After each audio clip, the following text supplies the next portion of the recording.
आते हैं कुछ स्टॉक्स जहां पर आज ब्रोकरेजेस ने पॉजिटिव व्यूज दिए और स्टॉक्स में तेजी है। कोटक 2% ऊपर, बजाज फाइनेंस में तो शानदार तेजी है। इन दोनों शेयरों पर ब्रोकरेजेस क्यों बुलिश हैं? सिटी की रिपोर्ट आई थी दोनों पर। श्रेया से जानते हैं। श्रेया बताइए। जी बिल्कुल, दोनों ही स्टॉक्स में शानदार तेजी और बजाज फाइनेंस तो टॉप गेनर्स में शामिल 6.5% से ज़्यादा तेज़ होकर कामकाज कर रहा है। सिटी की रिपोर्ट आई है और बजाज फाइनेंस को बाई की कॉल दी है, साथ ही कोटक बैंक को भी अपग्रेड कर दिया, उसको भी बाई की कॉल। लेकिन शुरुआत बजाज फाइनेंस से की जाए। टारगेट प्राइस जो है वो 8,150 रुपये प्रति शेयर कर दिया है और अभी ये 7,400 के आसपास काम काज कर रहा है।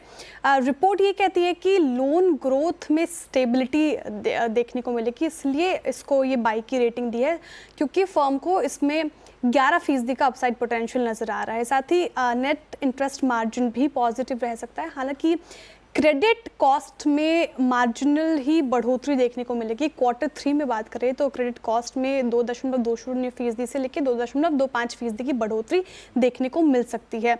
लेकिन ट्रिगर्स क्या है कंपनी के लिए? तो सबसे बड़ा ट्रिगर ये होगा कि क्रेडिट कॉस्ट गाइडेंस रिविजन एक बड़ा ट्रिगर हो सकता है बजाज फाइनेंस के लिए। अब आते हैं AUM की बात करते हैं। AUM growth quarter on quarter basis में 6% रहने की उम्मीद है। साथ ही साल दर साल की बात करें तो यहाँ पे 27% की तेज़ी फर्म को लग रही है, जो कि कंपनी को एक सपोर्ट देगी और एक अच्छा खासा पुश देगी।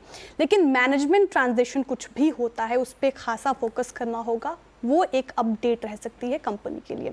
अब कोटक महिंद्रा बैंक पे चलते हैं। यहाँ पे टारगेट प्राइस 2070 का दिया है और यहाँ पे 16% का अपसाइड पोटेंशियल इस पर्टिकुलर काउंटर में फर्म को नज़र आ रहा है। जैसे कि मैंने सुबह बताया था कि लोन ग्रोथ मोमेंटम अच्छी रहेगी इस कंपनी के लिए। साथ ही पर्सनल लोन में तेज़ी एक्सपेक्ट कर रही है फर्म। क्रेडिट कॉस्ट एक्सपेक्टेशंस जो है वो ज़्यादा है इस पर्टिकुलर काउंटर से। साथ ही रेगुलेटरी रेस्ट्रिक्शंस अगर हटता है तो ये कंपनी के लिए कहीं ना कहीं पॉजिटिव ट्रिगर होगा। ओके, तो कोटक महिंद्रा बैंक और बजाज फाइनेंस। आशीष, बजाज फाइनेंस पर इन पर्टिकुलर क्या व्यू रहेगा आपका? आज बहुत अच्छा मोमेंटम है स्टॉक में। बिल्कुल अनुज, तो देखिए बजाज फिंसा और फाइनेंस दोनों ही स्टॉक हमारे पोर्टफोलियो में एज अ डिस्क्लोजर, और हमें बहुत ही अच्छी फ्रेंचाइज लगती है। हमारा ये मानना है कि वैल्यूएशन की जो कंफर्ट है वो बहुत अच्छी इस कंपनी पे आ चुकी है। तो आप देख रहे थे कि थोड़ा सा एक सबड्यूड एनवायरनमेंट बना हुआ था इन पर्टिकुलर एनबीएफसीज के अंदर में। बट अगर से आप आज बजाज फाइनेंस को देखें तो ये ट्रेलिंग बेसिस पे करीब 5 टाइम्स प्राइस टू बुक पे चल रहा है, जो एक समय पे 10-11 का प्राइस टू बुक ये कंपनी ट्रेड करती थी। तो आप देखेंगे कि एक बहुत ही लो वैल्यूएशन यहाँ पर पे इस समय पे इन कंपनीज का ट्रेड कर रहा है। और हमारा ये मानना है कि जो क्रेडिट ग्रोथ का एनवायरनमेंट है, कंजम्पशन का एनवायरनमेंट है, वो ग्रो होगा और जिसका डायरेक्ट बेनिफिट कहीं ना कहीं बजाज फाइनेंस और फिनसर्व जैसी कंपनीज को मिलेगा।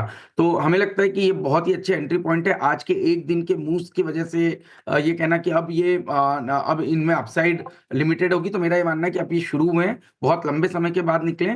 तो यहाँ पे मेरा मानना है कि बजाज फिनसर्व और बजाज फाइनेंस टिपिकली 80 to 100 तक की एक अपसाइड आने वाले दिनों में दिखा सकता है। तो एक बहुत टॉप पिक मेरे हिसाब से एनबीएफसी सेगमेंट में बजाज फाइनेंस बनती हुई नजर आ रही है। बिल्कुल, Bajaj finance top pick NBFCs में, और जिस तरीके से इसमें मूवमेंट देखने को मिल रही है करंट मार्केट प्राइस पे भी एंट्री कर सकते हैं। अब